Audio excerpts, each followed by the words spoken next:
Dr. James Reeves wiped the sweat from his brow as he finished suturing the last of the mining accident victims in the makeshift medical bay of outpost Kepler 7. 3 years serving as the sole human medic on this remote frontier station had taught him to expect the unexpected, but nothing had prepared him for what walked through his door that evening. The Zephyrian stood nearly 8 feet tall, his midnight blue fur rippling with barely contained rage. Alpha Keth'var was the undisputed leader of the largest Zephyrian pack on this world, and his presence in the human sector was unprecedented. Behind him, 2 smaller Zephyrians flanked what appeared to be a medical transport pod. Human! Keth'var's voice rumbled like distant thunder, the universal translator struggling with his deep baritone. My cub dies. Your medicine, it must help. James set down his instruments, studying the alien leader's face. The Zephyrians were proud warrior nomads who viewed most other species as inferior. Their own medical technology was supposedly centuries ahead of human medicine. For Keth'var to come here meant only one thing: desperation. What's wrong with the cub? James asked, approaching the transport pod. Inside lay a young Zephyrian, no more than the equivalent of a human 10-year-old. The cub's silver fur was matted with fever sweat, and his breathing came in short, labored gasps. James's trained eye immediately noticed the swollen lymph nodes and the telltale rash spreading across the cub's neck. Zek'hai fever, one of the attending Zephyrians, who James recognized as their chief healer Nixtar, said grimly, "Our nanomedicines cannot combat it. The molecular restructuring therapy has failed. Even our quantum cellular restoration chambers show no effect." James frowned, running a scanner over the young cub, Keth'var's son. He realized from the family markings. The readings confirmed his visual diagnosis, but also revealed something else that made his blood run cold. "How long has he been symptomatic?" James asked. "For planetary rotations," Keth'var replied, his massive hands clenching into fists. "He grows weaker each cycle. Tell me, human, can your primitive medicine succeed where our advanced technology has failed?" The word primitive stung, but James pushed his pride aside. He'd seen cases like this before, back on Earth during his residency. The symptoms were remarkably similar to a particularly nasty strain of viral meningitis, but with some key differences that suggested this might be something else entirely. "I need to examine him properly," James said, "and I need your permission to use human treatment methods." Keth'var's yellow eyes blazed. "If there is a chance, any chance, you have it. But know this, human. If my son dies because I trusted your backward medicine over our own, the consequences will be severe." The threat was clear, but so was the pain in the Alpha's voice. James nodded grimly and began preparing his examination area. "Nixtar, I need you to tell me everything you've tried. Every nanomed protocol, every molecular treatment. I need to understand why your medicine isn't working before I can figure out why mine might." As the Zephyrian healer began recounting the extensive list of failed treatments, James found himself thinking about the fundamental differences between human and alien approaches to medicine. The Zephyrians relied on nanotechnology and molecular manipulation, precise, advanced, and incredibly effective for known conditions.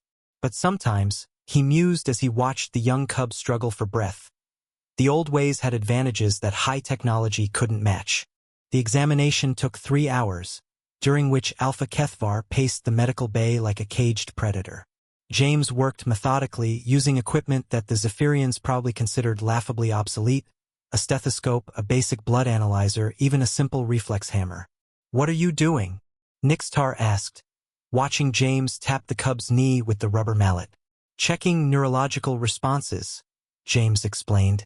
"Your quantum scanners can map every neuron, but they can't tell me how the nervous system is actually functioning under stress." The results painted a complex picture. The Zephyrian cub, whose name, James learned, was Rythhak, was indeed suffering from Zek'hai fever, but there were complications that the advanced Zephyrian medicine couldn't address. "The problem," James explained to the assembled Zephyrians, "isn't that your treatments don't work, it's that they're working too well." Keth'var's growl deepened. "Explain." James pulled up a holographic display of the cub's cellular structure. Zek'hai fever is caused by a virus that hijacks your immune system's response mechanisms. Your nanomedicines are designed to eliminate threats with surgical precision. But in this case, the virus has essentially hidden itself inside RYTHAK's own immune cells. That should not matter, Nixtar protested. Our nanobots can distinguish between healthy and infected tissue at the molecular level. Yes, but they can't distinguish between a necessary immune response and a harmful one, James continued. Every time your nanobots eliminate infected immune cells, they're also eliminating the cells that could naturally fight the virus. It's like using a precision laser to perform surgery while wearing a blindfold. He turned to study the young cub, whose condition had worsened even in the few hours since his arrival. What RYTHAK needs isn't more precise medicine. He needs cruder medicine. He needs his immune system to have room to fight. You propose to do nothing? Keth'var's voice was dangerously low. No, James said, pulling up another display. I propose to do something your medicine considers impossible. I'm going to help his immune system fight dirty. He began outlining his treatment plan, and with each word, the Zephyrians' expressions grew more incredulous. You want to introduce more pathogens into my son's system? Keth'var roared. Not pathogens, attenuated bacteria. Probiotics. They'll compete with the virus for resources and help restore the natural balance of his microbiome. Your nanomedicines have been sterilizing his system so thoroughly that the virus has no competition. James pulled out a small vial containing what looked like ordinary earth soil. This contains beneficial bacteria that have been fighting viral infections for millions of years. It's not precise, it's not sophisticated, but it works. You want to give my cub dirt? The Alpha's voice was barely controlled fury. I want to give him an army, James corrected. Every gram of this soil contains billions of microorganisms that evolved specifically to survive in hostile environments. They're not as advanced as your nanobots, but they're smarter in a way they can adapt, evolve, and fight in ways your technology can't predict. He paused, meeting Keth'var's eyes directly. Your medicine treats the body like a machine to be repaired. Human medicine treats it like an ecosystem to be balanced. The silence stretched for long moments before Nixtar spoke up. The theoretical basis is not entirely without merit. But the risk, James interrupted, is that we do nothing and watch him die. Your advanced medicine has reached its limits. Sometimes the old ways work because they're not trying to be perfect, they're trying to be effective. Keth'var looked down at his son, whose breathing had become even more labored. When he looked back up, his yellow eyes held a mixture of desperation and reluctant respect. How long? He asked. If I'm right, we'll see improvement within 12 hours. If I'm wrong. James didn't finish the sentence. They all knew what would happen if he was wrong. The Alpha nodded slowly. Do it. James worked through the night, carefully preparing what the Zephyrians could only view as a collection of primitive remedies. The soil-based probiotic was just the beginning. He also prepared a mixture of earth-sourced enzymes, a carefully balanced electrolyte solution that mimicked the natural fluid compositions found in mammalian systems, and what he privately thought of as his secret weapon, willow bark extract. Salicylic acid, he explained to Nixtar, who was documenting every step of the process with scientific fascination despite his obvious skepticism. Your nanobots are designed to eliminate inflammation with precision targeting. But inflammation isn't always bad. It's how the immune system mobilizes resources to fight infection. So you are intentionally allowing the cub to suffer?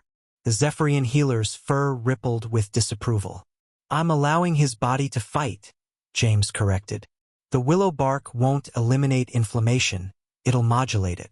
Keep it at levels where it's helpful rather than harmful. He continued preparing the treatment cocktail, adding trace amounts of minerals that would be found naturally in soil-filtered water, beneficial yeasts that would help restore gut bacteria, and even small amounts of certain plant alkaloids that would stimulate white blood cell production. This is madness, Nixtar muttered. You are essentially poisoning him with random organic compounds. Not random, James said firmly. Carefully selected compounds that have been tested by 4 billion years of evolution. Your nanobots are incredibly smart, but they're only as smart as the programmers who designed them. These bacteria and enzymes? They've been debugging themselves for geological ages. Alpha Keth'var had remained silent during the preparation, but James could feel the weight of the massive alien's attention. The leader's son lay barely conscious now, his temperature spiking dangerously high despite the Zephyrian cooling systems. "It's time," James announced, holding up the final preparation. A murky, organic-looking mixture that looked more like pond water than medicine. "That is what you believe will save my son?" Keth'var's voice held no mockery, only exhausted hope. "It's not just the mixture," James explained, approaching the young cub. "It's what the mixture will allow his body to do. Your medicine has been fighting this virus like it's a war. Overwhelming force, precision strikes, total elimination. But viruses don't fight wars. They fight guerrilla campaigns." He began administering the treatment through a combination of 4 drip and oral doses. "So instead of fighting a war, we're going to fight a guerrilla campaign right back. Billions of microscopic allies, each one adapted to survive and thrive in hostile conditions." The first few hours were agonizing. RYTHAK's condition initially seemed to worsen as his immune system, freed from the suppressive effects of constant nanobotic intervention, began mounting a massive response to the viral infection. His fever spiked higher, his breathing became more labored, and angry lesions appeared across his skin. "You are killing him," Nixtar accused, reaching for his medical kit. "No," James said firmly, blocking the healer's access to his patient. "His body is finally fighting back. This is what recovery looks like when you're fighting an enemy that's been hiding in your own immune system." Keth'var grabbed James by the shoulder, his massive hand easily spanning the human's chest. "If you are wrong, human, then I'm wrong," James replied calmly. "But if I'm right, your son will be stronger than ever. These bacteria don't just fight the virus. They teach his immune system how to fight similar threats in the future." Hour by hour, they watched and waited. James monitored vital signs with his primitive instruments while the Zephyrians' advanced scanners provided detailed cellular analysis. The data was chaotic. Instead of the clean, precise readings they were used to, everything showed the messy, complex patterns of a biological system in active conflict. "I don't understand these readings," Nixtar admitted around the 8th hour. "The cellular activity is unprecedented." "That's because you're watching a living ecosystem rebalance itself," James explained. "Your scanners are designed to read sterile, controlled conditions. What you're seeing now is nature." By the 10th hour, something changed. RYTHAK's breathing began to ease. His temperature, while still elevated, stabilized rather than continuing to spike. Most importantly, the angry lesions on his skin began to fade. "The viral load is decreasing," Nixtar announced, his voice filled with wonder. "But not because of elimination, because of competition?" "Exactly," James smiled for the first time in hours. "The beneficial bacteria are outcompeting the virus for resources. They're also producing compounds that support immune function and interfere with viral replication. It's not elegant, but it's effective." Keth'var moved closer to his son, hope beginning to replace desperation in his yellow eyes. "How much longer?" "The crisis should pass within the next few hours," James said. "Full recovery will take days, maybe weeks, but he'll be stronger for it." RYTHAK opened his eyes as the station's artificial dawn cycle began. For the first time in days, his breathing was clear and strong. The fever had broken completely, and the angry rash had faded to barely visible marks that would disappear entirely within days. "Father?" The young cub's voice was weak but alert. Keth'var's massive hand gently stroked his son's silver fur, and James was surprised to see moisture in the Alpha's yellow eyes. "I am here, little warrior. You have been on a great journey." "The human medicine worked," Nixtar said, his voice filled with scientific fascination. "But I still do not fully understand how." James was cleaning his instruments, exhausted but satisfied. "That's the beauty of it. You don't need to understand how every piece works. You just need to understand that biological systems are incredibly complex and adaptive. Sometimes the best medicine isn't about control. It's about collaboration. He gestured to the scanner readings, which now showed a completely different picture than they had during the crisis. Look at his microbiome now. It's not just restored, it's enhanced. The beneficial bacteria we introduced have established permanent colonies. He's not just cured, he's immunized against similar viral attacks. Your nanobots could never do that, James continued, because they're designed to eliminate threats, not to establish beneficial relationships. They're warriors, but what RYTHAK needed was diplomats. Keth'var rose from his son's bedside, his full height making him loom over the human medic. For a moment, James wondered if he was about to be crushed in gratitude or anger. "You have given me back my son," the Alpha said slowly. "But more than that, you have taught us something important about the nature of healing." "What's that?" "That sometimes the most sophisticated approach is knowing when not to be sophisticated." Keth'var's voice carried a note of profound respect. "We Zephyrians pride ourselves on our advanced technology, our precision, our ability to control biological processes down to the molecular level. But we forgot something that your species apparently never did. Which is that life is not meant to be controlled. It is meant to be nurtured." Nixtar was still studying the sensor readings with fascination. "The implications are staggering. If we could integrate these principles with our nanotechnology." "No," James interrupted gently. "That's not how it works. The moment you try to control these processes with technology, you lose the very thing that makes them effective, their chaotic, adaptive nature." He pulled up a comparison display showing the difference between the sterile, controlled environment created by Zephyrian nanomedicine and the complex, messy ecosystem that had developed in RYTHAK's body. "Your medicine creates perfect conditions," James explained. "But perfect conditions are actually hostile to life. Life thrives in imperfect conditions because imperfection creates opportunities for adaptation, growth, and resilience." "So human medicine is superior because it is imperfect?" Keth'var asked. "Not superior, different. Your medicine is incredibly effective for trauma, for mechanical failures, for situations where precision and control are paramount.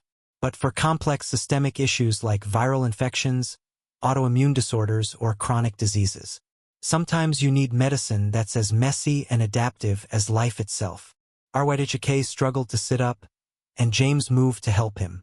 The young cub looked at the human with wide, curious eyes. "You saved my life with dirt and plants?" he asked in a small voice. James laughed. "Not just dirt and plants that had been refined by millions of years of evolution. The most sophisticated pharmacy in the universe is the one that nature built." "Will you teach me?" RYTHAK asked. "About the old medicine?" James looked at Keth'var, who nodded slowly. "I think," the Alpha said, "it is time for our peoples to learn from each other." 6 months later, the joint Human-Zephyrian Medical Research Station had become the most advanced healthcare facility in the sector. Not because it had the newest technology, but because it had successfully integrated the newest technology with the oldest wisdom. Dr. James Reeves stood in the main laboratory, watching young RYTHAK work alongside human and Zephyrian researchers. The cub had recovered completely and had shown a remarkable aptitude for what they now called biosynthetic medicine, the careful balance of advanced technology with evolutionary biology. "The boy shows great promise," Nixtar observed, approaching James with a data pad full of their latest research results.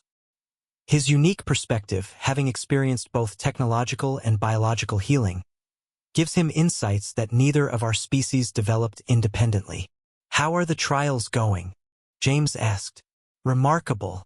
Your probiotic protocols have shown effectiveness against 17 different viral strains that were previously resistant to our nanotherapies. Meanwhile, our precision delivery systems have increased the effectiveness of your plant-based medicines by over 300%. James smiled as he watched RYTHAK carefully preparing a culture of beneficial bacteria while simultaneously programming nanobots to create optimal growth conditions. "It's not about choosing one approach over the other. It's about understanding when to use which tool." Alpha Keth'var entered the lab, his presence still commanding but no longer threatening. The massive Zephyrian had become a surprisingly effective advocate for integrated medicine, using his influence to convince other pack leaders to allow their healers to study human techniques. The Council of Alphas has approved the expansion, he announced. 12 more worlds will be establishing integrated medical facilities. And the resistance? James asked. He knew that many Zephyrians still viewed human medicine as primitive, despite the overwhelming evidence of its effectiveness. Diminishing, Keth'var replied. Success is difficult to argue with, especially when that success saves cubs who would otherwise die. He moved to watch his son work, pride evident in his posture. RYTHAK asks interesting questions that neither human nor Zephyrian healers would think to ask. Yesterday, he wondered why we try to eliminate all bacteria when we could instead train them to be allies. And his research team has developed a protocol for programming beneficial bacteria with nanobotic guidance systems. They maintain their adaptive biological properties while gaining enhanced targeting capabilities. James shook his head in amazement. He's creating cyborg bacteria? Symbiotic microorganisms, Nixtar corrected. The bacteria retain their evolutionary adaptability, but the nanobots help them navigate to infection sites more efficiently and provide real-time communication with our monitoring systems. It was, James realized, the perfect synthesis of both approaches, the precision and control of advanced technology combined with the adaptability and resilience of evolved biological systems. There's something else, Keth'var continued. The Galactic Medical Council has requested a full presentation on integrated biosynthetic medicine. They want to understand how primitive Earth techniques could revolutionize treatment protocols across dozens of species. James felt a mix of pride and amusement. 6 months ago, he'd been the only human medic on a remote outpost, using primitive techniques that were scorned by advanced civilizations. Now, those same techniques were being studied as the foundation for the next generation of galactic medicine. When is the presentation? He asked. 3 months. And James. Keth'var's voice grew serious. They want you to lead it. Me? But I'm just. You are the human who saved an Alpha's cub with medicine that should not have worked, Keth'var interrupted. You are the healer who taught us that sometimes the most advanced solution is knowing when to use the most ancient wisdom. RYTHAK looked up from his work, his silver fur now thick and healthy, his eyes bright with intelligence and curiosity. Will you tell them the story, Dr. Reeves? About how you saved my life with dirt? James laughed. I'll tell them something better than that, RYTHAK. I'll tell them how you taught us that the future of medicine isn't about choosing between old and new. It's about understanding that the oldest medicines are still the newest, because life is still learning how to heal itself. As he looked around the laboratory, at human researchers working alongside Zephyrian scientists, at advanced nanobots being guided by principles learned from soil bacteria, at young RYTHAK bridging 2 worlds of medical knowledge, James realized that this was what humanity brought to the galaxy. Not just advanced technology or ancient wisdom, but the understanding that true advancement came not from abandoning the old in favor of the new, but from finding ways to make them work together. The Alpha's cub had been dying, and primitive Earth medicine had saved him. But in the process, it had also saved something else, the idea that in a universe of infinite complexity, sometimes the most sophisticated solution was to remember that life had been solving these problems long before anyone invented the technology to try to improve on 4 billion years of research and development. As the station's evening cycle began, James looked out at the alien stars and smiled. Tomorrow, he would start preparing for the most important presentation of his career, not about the superiority of human medicine over alien technology, but about the power of integration, adaptation, and the recognition that sometimes the most advanced thing you can do is trust in the ancient wisdom of life itself.